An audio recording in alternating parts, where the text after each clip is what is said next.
for me, he has elements of John Kennedy, the coolness of John Kennedy, under fire.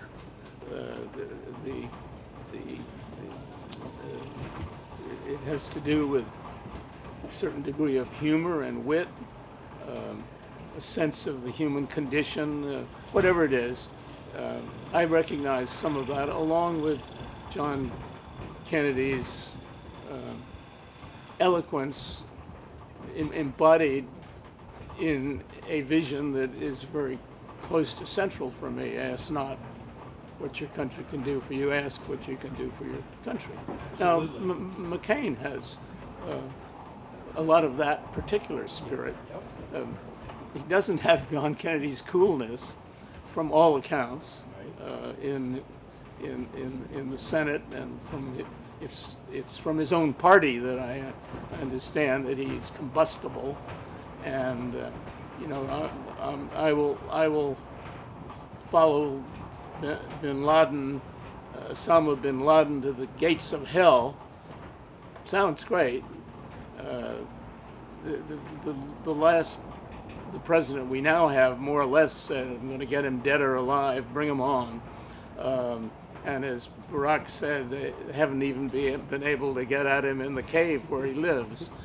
But that spirit, if actually applied against the terrorists, the criminal conspiracy, I think that conspiracy of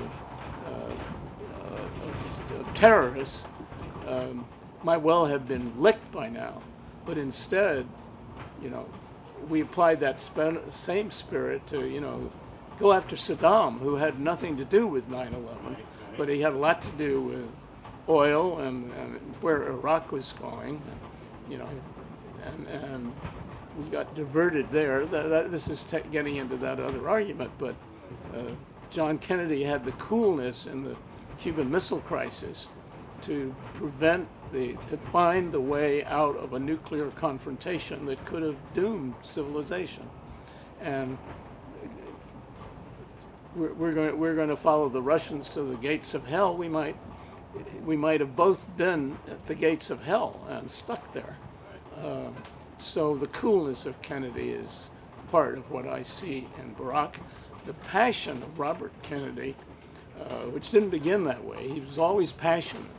But his passion, when I first knew him in the 50s, was against communists at home and abroad, and against corruption.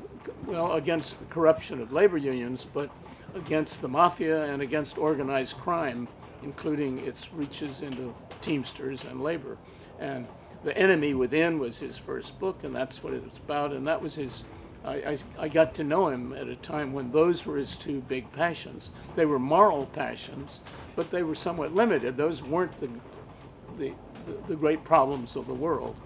And his passion wasn't at all anything to do with race or with peace at that time, or with poverty.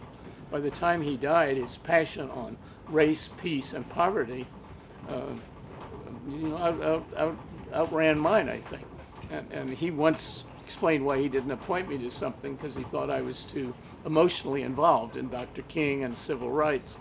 And by the time he died, he was more emotionally involved than anyone I know, but it was a genuine passion. And that's what I sense in Barack on those same things: peace, race, and poverty. Then there's Martin Luther King, the biggest hero isn't the right word. The biggest figure in my political life was Martin. And you can't remember Martin King's sermons and talks and hear Barack and not see the way they are close. And then over it all for me is the master American figure in my imagination is Abraham Lincoln. And the tapping of the better angels of our nature, which the reasoning of Abraham Lincoln.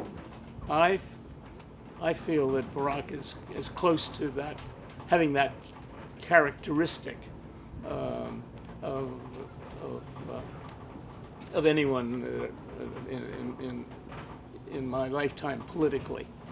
I think overnight his election gives the United States an opportunity again in the world to give constructive leadership. As a world traveler, and myself, I cannot, I mean, I'd say to people that don't travel in this country, I said, just take a moment for a second and imagine what the world will think of us. If you just think of that, don't think about anything else, just for a second, just try to imagine what the world would think of us if we voted this guy in. And then you can go on and imagine whatever else you want to imagine. Right, I do. It's terrific. It's just unbelievable. And you know what else I like about him? He's humble. He's a thoughtful, humble person. I hope he never loses that. That's the part. There's something very genuine about him. And you know, he's also ambitious Yes, he is. and he's ambitious for not just himself, but for the things that I want a president to be ambitious about. Right. He's a remarkable character, and I'm also tremendously impressed with Michelle Obama, whom I've gotten to know well too. And I think the amazing thing of your favorite gadget, television, filming, is that I think in her speech at the convention, you really got to know Michelle Obama, and and you know, I think we know Laura Bush, and I like her a lot. Absolutely. But so now, what's going on with you for the rest of the day? What are you working on? What's happening? Well, we're having a summit on September 11th and 12th. We is it's altogether 100-some organizations that represent millions of people that are engaged in service of one kind or another. From the AARP that is commissioned right now,